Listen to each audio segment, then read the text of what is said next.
Okay. So, very good morning to one and all. Welcome to VLSI design class. So, in the last class, we discussed about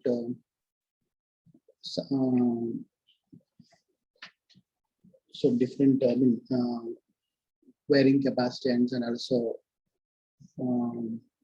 different type of propagation delays, right? And also we discussed about the choice of layers, and also we saw some problems in the previous class, right? Now let's go to start another very important chapter, that is scaling of mass circuit. It is also included in the third unit. That is in the third unit. We are in the part B. Okay, the scaling of mass circuits. Right. So why the scale down features are required here? Okay. So now just observe here. In this case, we are having. So basically what happened is VLSI fabrication technology is still in the process of evaluation.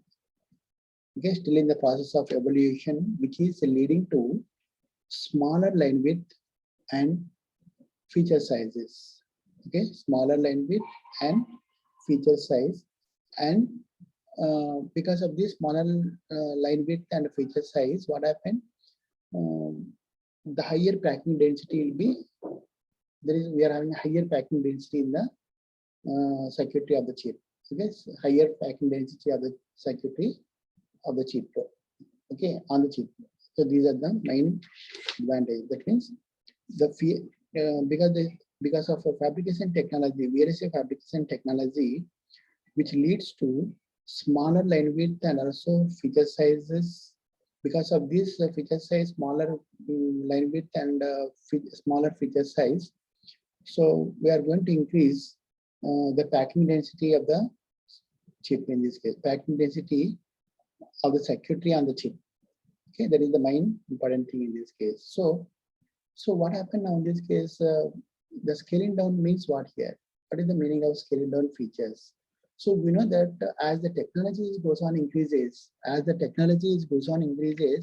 we can say that the size of the transistor or the size of the layers goes on reduce, right? So the size of the transistor size goes on reduces. So that is we are going to scale down the transistor. Okay, as the technology goes on increases, we are going to scale down the transistor without affecting its normal actual characteristics and also normal operation of the transistor. That is the main important thing you have to remember. Okay, so by scale down the transistor sizes, so we are not, that means we are going to improve its performance. Okay, we are going to improve its performance, but without changing its characteristics and other basic parameters. Okay, that is the main thing in this case you have to remember. Okay, so therefore, this scaling down feature size generally leads the improved performance, and it is important to. Therefore, it is very important to understand the effect of scaling in this case. Okay, so what is the effect of scaling features? Okay, for example, as you know that the microelectronic technology is characterized in terms of several indicators. There is several figure of merits. First one is called the minimum feature size, and the number of gates on the chip, and the power dissipation, and the maximum operational frequency, and the die size, and production cost. Okay, and at the same time, the above figure of merits are the other above indicators. There is a figure of merits can be improved. Okay, these can be improved by shrinking the dimensions of the transistor. Okay, by shrinking the dimensions of the transistor, we can improve the above features, some of the above features, and also interconnections and separation between the features.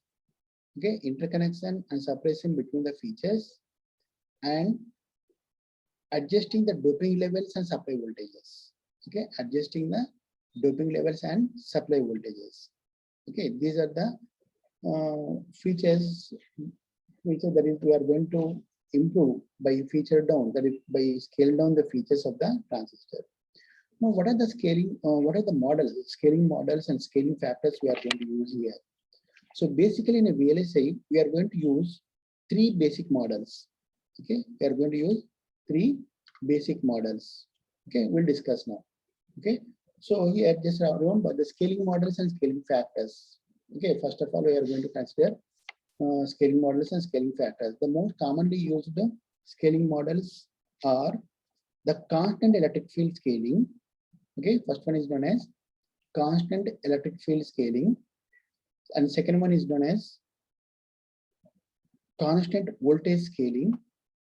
Remember, constant electric field scaling model, and second one is constant voltage scaling model.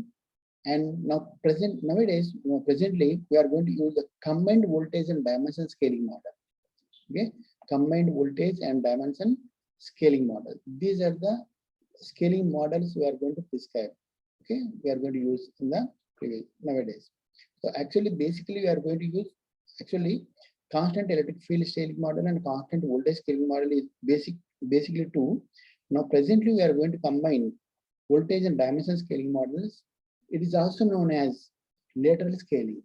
Okay, this combined voltage and dimension scaling model is also known as lateral scaling. Remember that point. Okay, sometimes in the examination they ask you to lateral scaling model. Then don't confuse here. It is the combined voltage and the dimension scaling model. Okay, so the scaling theory, the MOS scaling theory indicates that the characteristics of the MOS device is maintained and the basic operational characteristics will be preserved if the critical parameters of the device are scaled in, okay, depending upon the criteria. Okay, that is the main thing. That means here we are going to scale down without affecting. Okay, we are going to scale down the transistor sizes and the bias. Okay, without affecting the actual characteristics of the transistor and also the actual parameters of the transistor without changing the parameters here. That is the main thing. Only remember that point.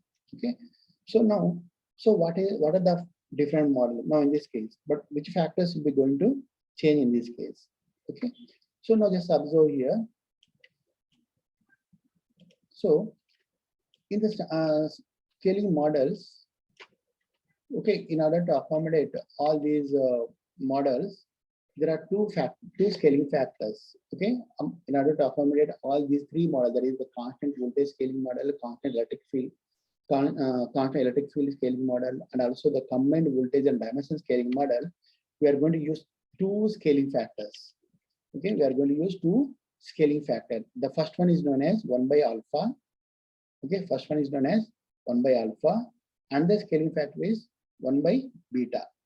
Okay, first scaling factor is 1 by alpha, and second one is 1 by beta.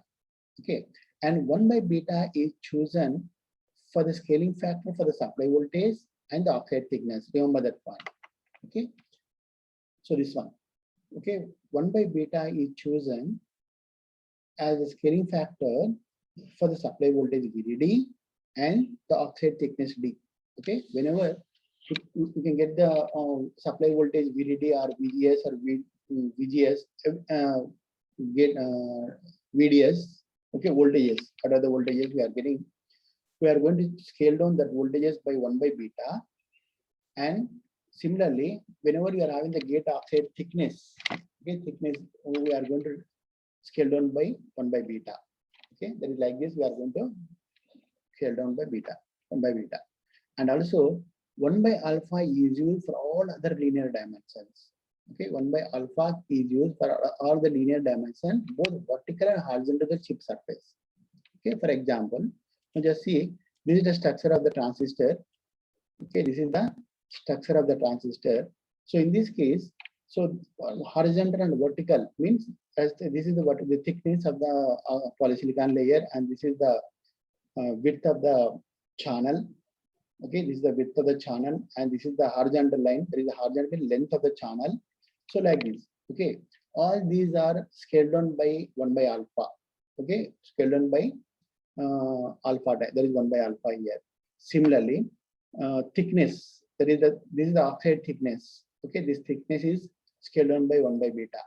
Okay, okay, this scaled down by 1 by beta. Similarly, width of the, let's see, just observe here. Okay, this is the width of the channel. Okay, this is also scaled down in this case. Okay, so whatever the condition, the linear, horizontal, and vertical lines will be scaled down by alpha, 1 by alpha, and voltages. Okay, particularly VDD supply voltages, and also thickness of the oxide layer. Oxide thickness, most important. This is the oxide. Only this is the oxide layer. So the oxide thickness will be scaled down by 1 by beta. Okay, so these are the things you have to consider, remember, in this case. Okay, now just observe here the scaling factors and scaling parameters.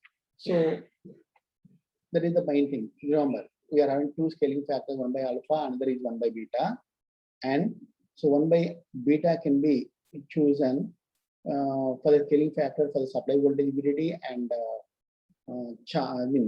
gate oxide thickness, and remaining all other linear dimensions, that is the which are vertical to the horizontal and vertical to the device dimension chip surface. We are going to be scaled down by 1 by alpha.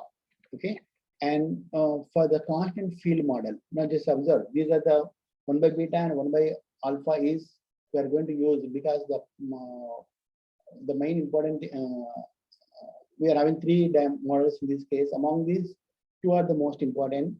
Previously, we are using. Nowadays, we are going to use combined voltage and scaling model, dimension scaling model. So, in the combined voltage and dimension scaling model, we are going to use 1 by alpha and 1 by beta, both combined. Okay, 1 by alpha we are using, and also 1 by beta also we are using. But when 1 by alpha we are using, and when 1 by alpha, 1 by beta is used, just now we discussed, isn't it? 1 by beta is for supply voltages and oxide thickness, and 1 by alpha for all the linear dimensions which are horizontal or vertical to the chip dimensions. Okay, so for those we are going to use this 1 by alpha and 1 by beta in both the cases. But for the constant field model, so constant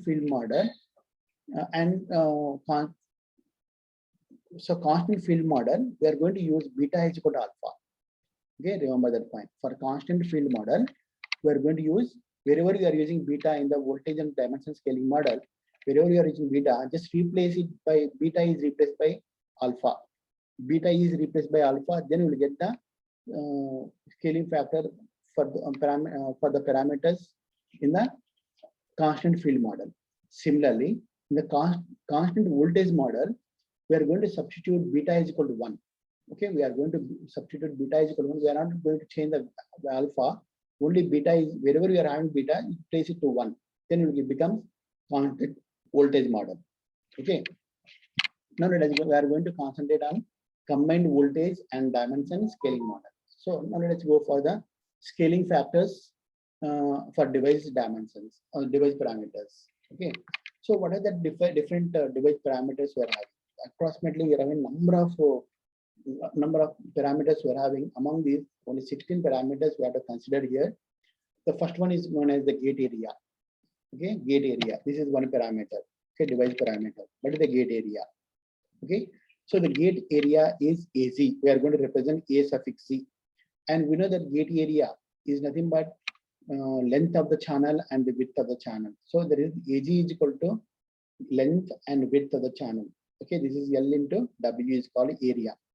Okay, where L is the length, and W is the width of the channel. And now here we know that length is the linear dimension and W also a linear dimension. So therefore these L and W are scaled down by 1 by alpha. Okay, so therefore AG is equal to 1 by alpha into 1 by alpha. So what is the value? 1 by alpha square. Okay, so remember that point.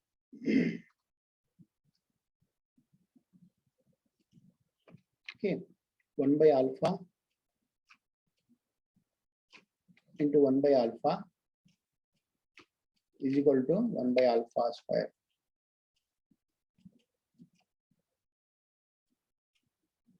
One by alpha square. That is the area. That is the gate area is scaled down by 1 by alpha square. Okay, the gate area is scaled by 1 by alpha square. Similarly, we are having gate capacitance per unit area. Gate capacitance per unit area. So we know the gate capacitance per unit area. Name itself indicates gate CG by area. There is nothing but C naught or CYX. Okay, C naught is the gate capacitance per unit area. We have the formula. Okay, basically CG. What is CG basically? F naught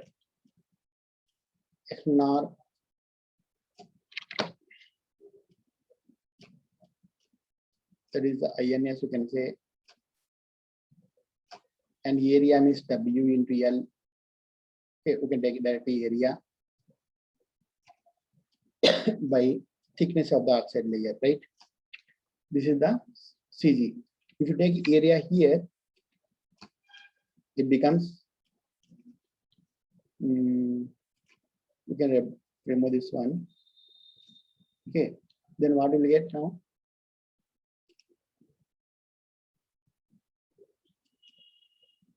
So what will we get now here? So that is equals to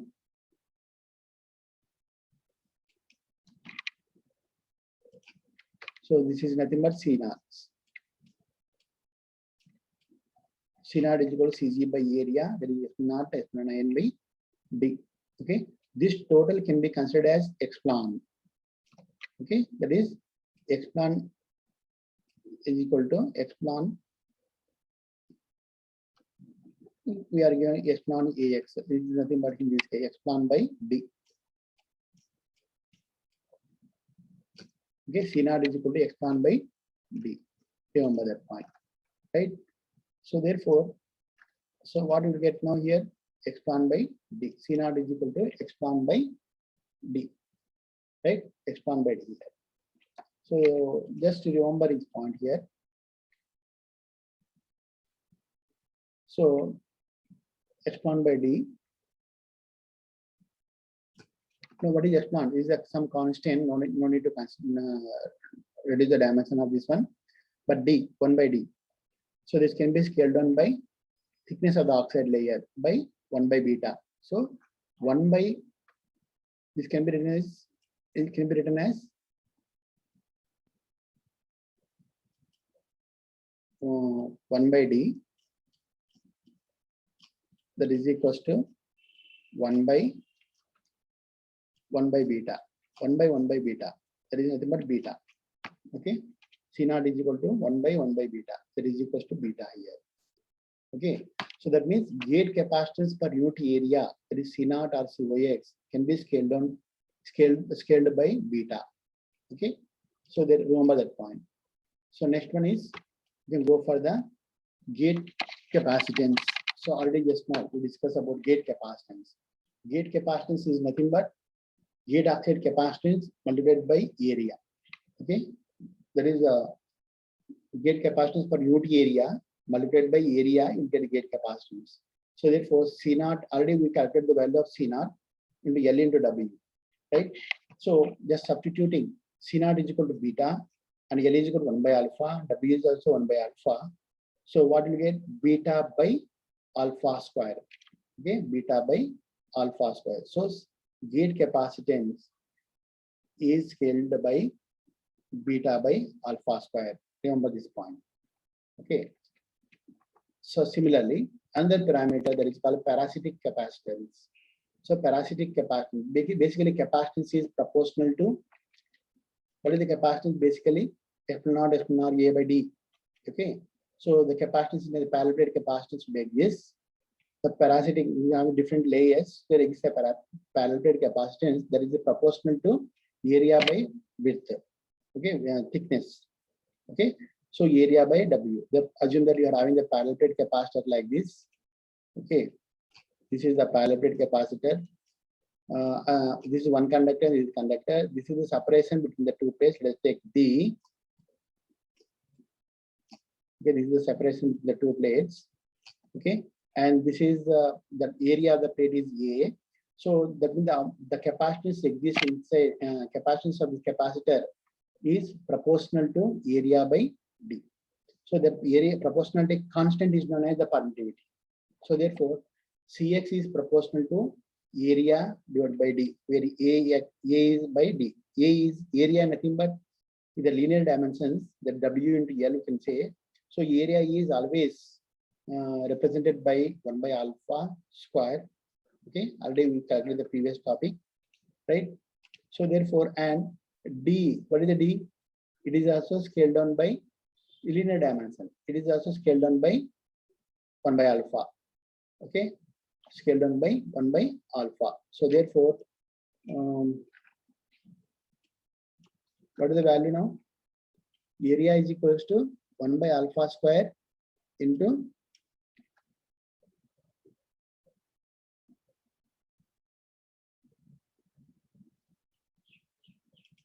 okay, this scaled down by 1 by alpha square into 1 by 1 by alpha. Okay, it becomes alpha by alpha square. That is equals to 1 by alpha you will get. Okay, 1 by alpha, you will get 1 by alpha. That is the parasitic capacitance is scaled by 1 by alpha. Okay, similarly, carrier density in the channel. Okay, what are the charges in the channel? The carrier density. So the carriers, whenever the transistor is turns on, there is a carrier density in the channel be changes. So that means we can consider the charge and on condition of the charge. That is Q on. The Q on is equal to basically, you know, the equation of the charge Q into C. Okay, CV. Q is equal to CV. So therefore, here C can be considered as the gate capacitance per unit area, and V is nothing but the voltage between the gate and the source terminal. Okay. So therefore, because in enhancement mode transistor, when the gate voltage is present and which is greater than the threshold voltage, then only the transistor bit turns on. So we can consider the Q on of the channel is depends upon the value of VGS, that is C0 into VGS. You know what is the scaled down value of the C0? Already we calculated in the previous year. So there's a Q C0, and this is nothing but beta, and VGS is the voltage. Voltage is always scaled down by 1 by beta. So beta into 1 by beta. So what is the value? It's equal to 1. So Q on is scaled by 1. Okay, scaled by 1. Right?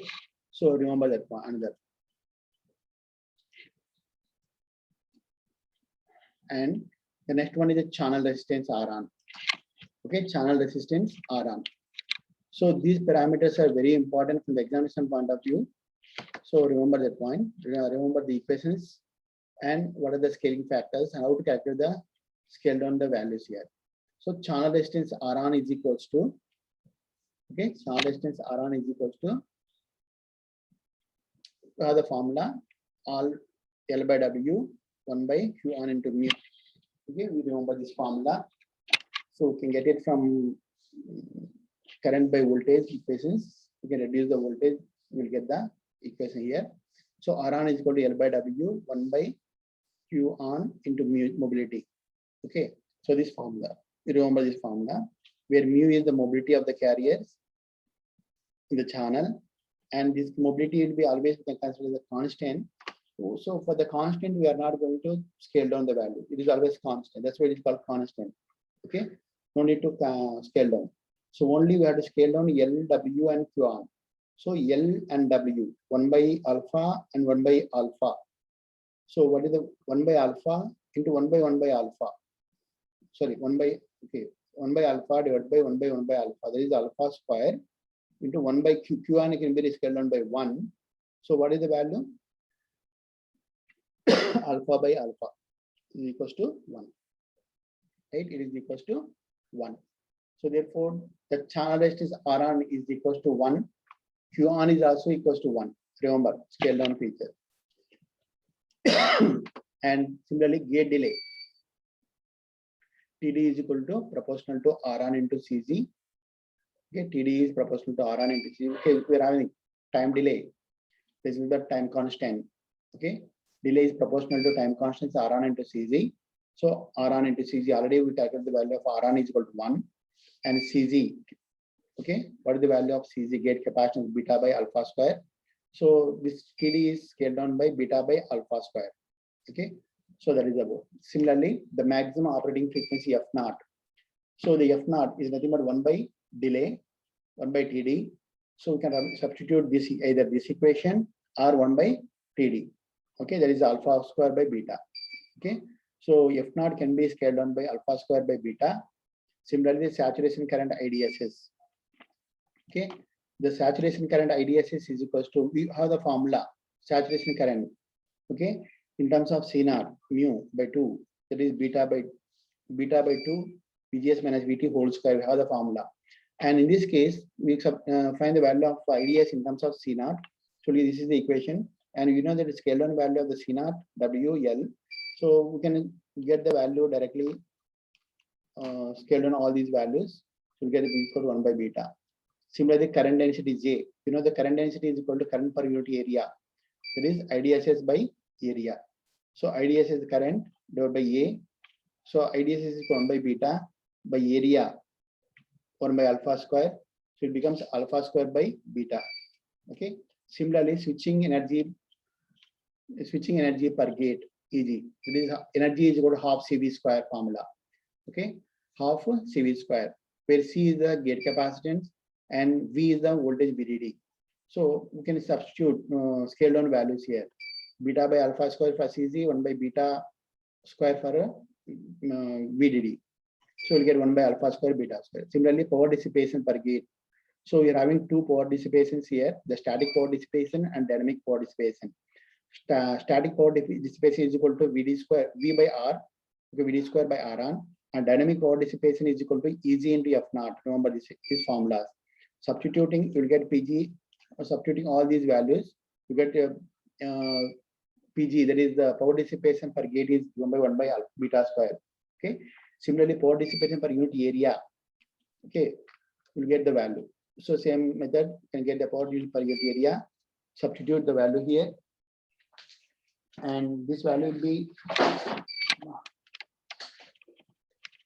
so this value will be, I'm not finding the value here.